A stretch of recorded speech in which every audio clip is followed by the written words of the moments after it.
òdodo farahàn o òdodo farahàn rẹ múra sí ìsìlámù rẹ wò kò yé sáré ká òdodo farahàn o òdodo farahàn rẹ múra sí ìsìlámù rẹ wò kò yé tójú bọlé ẹ jẹ́ ká jọ gbọ́ ètò tó dùn yùn gbà ètò tó ń pariwo káyé tójú bọlé kágbára lọ́lọ́run ọba. eléyìí tó fọ́ nísìmí jù ń bẹ̀ ni dókítà obìnrin kan ní LAUTECH tó pè mí ó lọ hospital tiẹ̀ wọ́n wá ti ń tọ́jú ẹnìkan láti bí oṣù bíi 6 or jù bẹ́ẹ̀ lọ tẹ́niyẹn ò sì lálàáfíà wọ́n láti wá pè mí jọ́ kan pé àwọn ti patient kan wà lórí ọ̀kadà ó ti ń bọ̀ lọ́dọ̀ mi o àwọn ti tọ́jú ẹ̀ láti bí oṣù 6 ntó sọ ni ntó sàn tẹnumọ́ ni pé inú ọpọlọ nínú orí lọ́hùn ó yún òun inú ọpọlọ nínú orí pò ló yẹ fẹ́ họ èyí máa sàládà ni àbí èyí máa gun láàké wàláì rúkìá la fi gbọ́n gbogbo ẹ̀ dànù àyà Quran agbọ́wọlé lórí àsìkò rúkìá báyìí lórí ò bá yún mọ́ ẹ̀nà tọ́jú fọ́pọ̀lọpọ̀ àsìkò ìmí ilé jẹ́ nípa ìrọ́mọbí tó jásí pé gbogbo àyẹ̀wò lèyàn ti ṣe pátá tí ò sì rọ́nà àbáyọ àbí tí ò sì sí tó ṣe wọ́n yẹ àtọ̀ ọkọ wò wọ́n rí pàtọ̀ ọkọ wà òkè bóyá kí sáré yà síbẹ̀ yẹn náà torí pé àìrọ́mọbí náà máa ń lé àwọn ẹ̀kọ́ ní Islam torí pé ó jẹ́ ń táwọn èèyàn fẹ́ ní ànábì ọlọ́run gan òtí ọlọ́run ní iná àṣàdà náà sì bàlá àǹbíyà àwọn tọ́lọ̀ máa ń dánwò jọ àwọn ànábì ọlọ́run ni ànábì ọlọ́run gan Ibrahim aleyhisalaam ànábì wa Zakariya aleyhisalaam gbogbo wọn kán tó rọ́mọ bí wọ́n sunkún sọ́lọ́ ni wọ́n bẹ̀ lọ́hùn ká má sọ àwa tá à ná kankan bì kò sẹ́nìkan tí ìfẹ́ lọ́mọ láyé tán bá ti wá di pé wọ́n sakitiyan tí wọn ò rí nǹkankan ó di pé wọ́n sọnù kó ní Islam nìyẹn mo wá ọ̀pọ̀lọpọ̀ bàbá wa mi fẹ́ dárúkọ ni wọ́n wà ń kalẹ̀ ń bì tí wọ́n ti wá sọ́dọ̀ mi lóṣogbo fún wòsàn láwọn àbíwòsàn ẹnìkan tí wọ́n fẹ́ gbaládá látara rẹ̀ ọ̀pọ̀lọpọ̀ ọ́díò táwọn èèyàn ti fi bímọ àdàsánwó alẹ́ ọlọ́run ti ní alóyè o kódà lẹ́sà òkè àrẹ́sà òkè wà ń bì àáfàá wa kan ń bẹ lẹ́sà òkè mo lè dárúkọ tiẹ̀ dáadáa ó ní iye ọdún tán fi so nígbàwọ́ ètò mi ní rédíò ìyàwó wọn kan ń bẹ ọdún 9 ni òfin rọmọ bí nítorí wá fọ́ọ̀nì ni pé wọ́n wá ń jọ kan torí pé kọ́mọ̀dé fún àwọn náà wá ń di òrò wọn òróró jẹ wọ́n wá bí wọ́n ṣe wá nítorí fọ́ọ̀nì ni pé ntí ó bá dáa ó máa ń ní bákan nínú ọkọ wọn ó bá jáhá ó kù díẹ̀ kan dọ́dọ̀ wa níwòsàn Ìrọ̀rùn l'Óṣogbo ọkọ̀ bá jáhá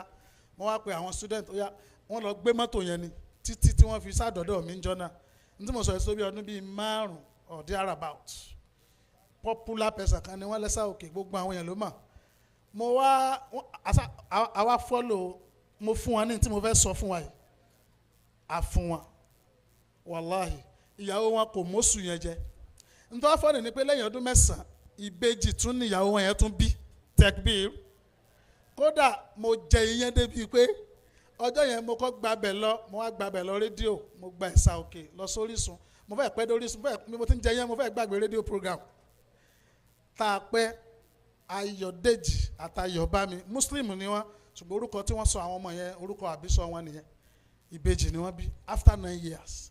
ní tí mo fẹ́ sáré sọ yìí náà la sọ fún wọn la ṣe fún wọn téèyàn ti ṣàyẹ̀wò téèyàn bá kọ́ ní ìdádúró aláàkútà bá ní ìdádúró kí ni ń jẹ́ bẹ́ẹ̀ kí n sáré digress ìdádúró ni inability of a woman to be impregnated or inability of a man to impregnate a woman after regular sexual intercourse for 1 year without contraceptives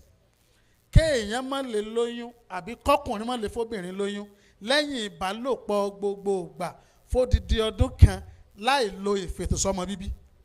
so tá a bá má rí tí ò bá ti pọ́dún kan ká fún ní sùúrù ká má ti máa sáré káàkiri but tó bá ti pé lọ́dún kan tàbí ìwọ náà mà tíwà àti àfẹ́sọ́nà rẹ bá ti ń bára yín sùn kẹ́ ẹ tó ṣègbéyàwó ẹ ní kájọ́ gbéyàwó o ìgbà tí ń bára yín sùn lẹ́ẹ̀ka èmi máa ń bi wọ́n léèrè bẹ́ẹ̀ tó bá ti wá pọ́dún kan báyẹn èyí wà lọ ṣàyẹ̀wò tó péye ọkọ ó ṣe àyẹ̀wò kan lọkùnrin máa ń ṣe torí pé àlùkìmù tá a mà sí ìdádúró ó lè jẹ́ indarejal látọ̀dọ̀ ọkọ tàbí kó jẹ́ látọ̀dọ̀ ìyàwó àyẹ̀wò tọkùnrin ó ṣe ni àyẹ̀wò kan tí wọ́n ń pè ní seminal fluid analysis. Àtọ̀ ó lè wọ́n fún ní sample bottle yóò lọ fi àtọ̀ sínú ẹ̀ ó lè máa lọ́mọ́yàwó rẹ̀ kára rẹ̀ fi gbéra yóò wá fi àtọ̀ sínú ke yóò gbé lọ sí laboratory within 30 minutes tó bá yẹ kọjá 30 minutes kò wúlò mọ́. Ó sì lè jẹ́ hospital náà ni ó ti masturbate nínú toilet wọn àbíbì kan kókó sáà ni pé wọ́n sá fún wọn ní sample wọ́n wá subject ẹ̀ sí critical analysis microscopic analysis wọ́n yẹ̀wò lábẹ́ microscope wọ́n ṣe culture rẹ̀ sensitivity wọ́n wò pé so ní staphylococcus bóyá aureus àbí cocci wọ́n ṣá test ẹ̀. Nígbà míì ó lè jẹ́ mẹ́ta àtọ̀ kan wà tá a mọ̀ sí normospermia àwọn ni normal tó já sí pé má súnmọ́bìnrin ni má lóyún pẹ̀lú agbára Ọlọ́run. Àwọn kan bẹ tá a mọ̀ sí oligospermia gbogbo ẹ̀ ló wà nínú ìwé ìsọ àti ìwòsàn yẹn ó làwọn àtọ̀ tó já sí wípé ó dáa díẹ̀ ó níṣòro díẹ̀ ìyẹn téèyàn bá ń lo abatu rushad lọ́pọ̀lọpọ̀ gbà abatu sauda àtọyìn àti wàrà ràkúnmí láàrin àsìkò díẹ̀ wọ́n bi léèrè ni pé kí ló ń lò tó bá tún wá lè máa lo ọ̀mùnú ewé guava tó ń gbó tó ń foyin mọ́ ìyẹn nǹkan kékeré ni. Ẹlẹ́ẹ̀kejì ni pé ó lè jẹ́ azoospermia ní zero sperm cell ẹnìkan pè mí láìpẹ́ yìí lórí ẹ̀ ó ní pé gbà tí wọ́n gba àtọ̀ yẹn tí wọ́n yẹ̀ wò kò sẹ́yìn kankan nú ẹ̀ òdo zero sperm cell ó ní pé kò sí yàtọ̀ nínú rẹ̀ àti ẹ̀kọ mímu tàbá pò kọ́ tá a bu síbí kan sperm náà kò sí yàtọ̀ ìyẹn lera díẹ̀ ó náà níwòsàn ní Islam ó máa ń take time díẹ̀ yóò kọ́ move from azo to oligo to normal gbogbo ẹ̀ náà ló lọ́nà àbáyọ ní Islam. Ẹlẹ́ẹ̀kejì ni pé àwọn obìnrin náà ó ṣàwọn àyẹ̀wò mo ń sọ eléyìí torí pé àwọn èèyàn need orientation nípa ìdádúró ẹlòmíì ò ní àwọn kan ti wọlé tọ̀ mí wá ń jọ́ kan ọkọ àtìyàwó 10 years ọ̀rọ̀ ọmọ bí àyẹ̀wò lẹ́ ti ṣe àyẹ̀wò àṣàyẹ̀wò kankan ọdún 10 kí wàá lẹ̀ ń ṣe wọ́n fún aláwọn nǹkan náà ni a fi ń fọ́kọ̀ ọmú fọ́kọ̀ ọmú fún kíni ṣe bẹ́ẹ̀ sàmọ̀ tí ń ṣe náà tó máa fọ́kọ̀ ọmú káàkiri so àyẹ̀wò ṣe kókó tí Ọlọ́run bá ní wá ìdá òsì bàdàwà ìdá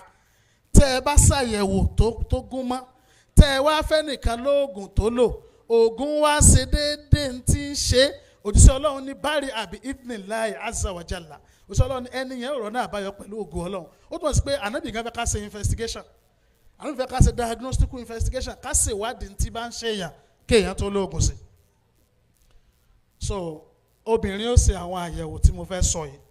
àkọ́kọ́ tó pàtàkì sẹ́mi ní scan ultrasound scan tàbí ultrasonography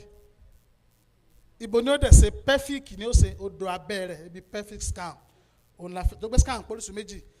scan pọ̀ ìkan wà CT scan fáwọn MRI àwọn bí ọpọlọ inú orí àwọn kan bẹ abdominopelvic wọ́n wò látòkè gbogbo àyà omi ní kidney liver ṣùgbọ́n èlé tí mo ń sọ ordinary pelvic scan yóò ṣe àáfi wo bóun nílé ọmọ ṣe rí torí pé à ń láti mọ ibi téèyàn ó lóyún sí bóun nílé ọmọ yẹn ṣe rí ìkòkò lè gbómi kó gbẹ̀yìn kó tún gbà sọ́sọ́ àwò sí olóyún ju àwọn tó lè jábàjáde scan ni pé ẹni yẹn lè ní fibroid ká ní fibroid náà ni ó wà nù tó simple jù láyé bàbá kan bẹ́ẹ̀ ń bì mo wá ń fi àwọn àyẹ̀wò àwọn tá a ti tọ́jú hàn wọ́n before treatment after treatment ẹ̀wẹ̀lẹ̀ ká tó tọ́jú ẹ̀ ẹ̀wẹ̀lẹ̀ lẹ́yìn tá a tọ́jú ẹ̀ tán ẹ̀wẹ̀lẹ̀ ká tó tọ́jú ẹ̀ ẹ̀wẹ̀lẹ̀ lẹ́yìn ìtọ́jú pẹ̀lú prophetic medicine kò ní ìdí sí abẹ kankan kódà sísítà kan wọ́n sọ fún mi lánàá wọ́n ní bí táwọn ṣe ń jábọ́ àwọn dókítà dẹnu lẹ̀ báyìí ni pé àwọn òru eléyìí láyé àánú Ọlọ́run ni nǹkan bẹ́nu Islam kókó náà ni pé ẹ jẹ́ ká dúró let us maintain being a qualified a strong Muslim kò sí táwọn wá káàkiri àwọn fọwọ́ sọ̀yà torí pé ojoojúmọ́ láàrin rí ìyanu nínú Islam a wà ní gbọ̀ngàn wọ́n wá ń bá mi rọ epo sí mọ́tò mi lẹ́nu ká bá pè wọ́n látògùn mọ̀ sọ pé àná sọ fún yín ni pé alhamdulillah àníìdí àdúrà tí ìyẹn fi máa ń bímọ nírọ̀rùn yẹn torí pé ìyàwó mi tí ọ̀rọ̀ ọmọ bí ń jọ sí oyún yẹn ti pé bí ó fẹ́ pé 9 months wàláhì gbọ̀ngàn ni wọ́n ti pè mí kódà mo kálẹ̀ ọ̀pọ̀lọpọ̀ àwọn tó máa ń wá mo máa ń play rẹ̀ fún wọn ẹ̀ ń bá béèrè fún wọn ní WhatsApp máa sẹ́ǹdì ẹ̀ sí wọn. mi lójú gbàǹgbà ó dá mi lójú kedere